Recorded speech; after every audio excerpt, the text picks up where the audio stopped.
I'm Elizabeth Thomas, and I write under the name of Elizabeth Marshall Thomas.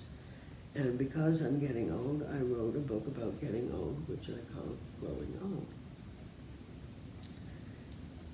And I'm just reading parts of it. We're fascinated with death, and we're uneasy, just as a bird is uneasy when watching a snake, and our feelings show in our language. It's fine to say Hitler is dead, because Hitler was evil.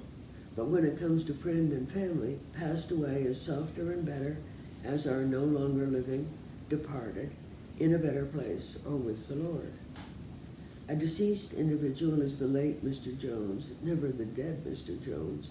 And interestingly, it seems harsh to say he's dead, but soft to say he died. Perhaps that's because he's dead implies now, and he died is in the past. The predator who caused this is gone. The feelings shown by this cautious language may contribute to our spending a fortune on creams that fix wrinkles, pastes that whiten teeth, and dozens of other anti-aging products. Some of us have facelifts, and many dye their hair when it gets gray. As for me, although I like old faces, probably because my grandmothers had them and I loved my grandmothers, I sometimes try to minimize the appearance of aging by standing up straight when I'm walking. We elders often walk with our heads low, leaning forward, and if we raise our chins and straighten our backs, we remove some of the old signal.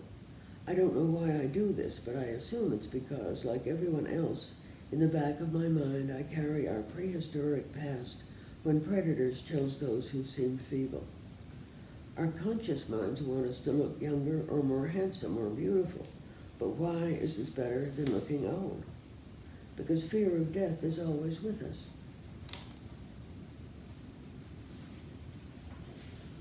Always inside us, not making us cowardly, just making us sensible. All animals fear death, even insects fear death, and do what they can to avoid us. What if they can't? I've seen 4 amazing reactions, each showing an emotion we might feel in a similar situation. One involved a squirrel, another involved a raccoon, the third involved a vole, and the fourth involved a lion.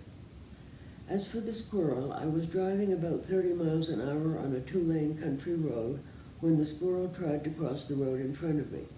When he saw my car rushing toward him, he knew the end had come, and he covered his eyes with his hands.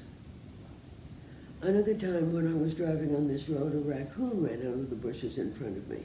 He also saw he was about to be crushed, and he covered his eyes with his hands. The vole was in a corner of my porch with 2 of my cats approaching from either side. She couldn't escape. She knew the cats would kill her, and she covered her eyes with her hands. The lion was a full-grown adolescent who had been with his pride when he was shot but not killed by a farmer.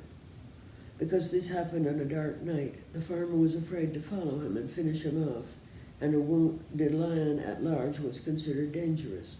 So the task was left to my brother and a friend, who were braver than the farmer.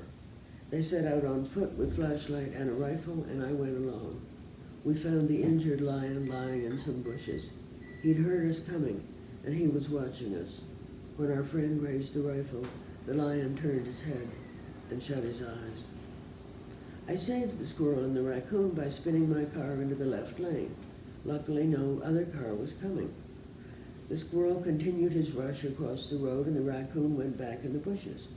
I saved the vole by running toward my cats, who both turned to look at me. The vole saw she had a chance and dashed away between them. I couldn't save the lion. More than 60 years later, my mind's eye still sees him. He had been with a group of other lions, and the farmer shot another lion first, so the young lion knew what a rifle was and knew what was going to happen.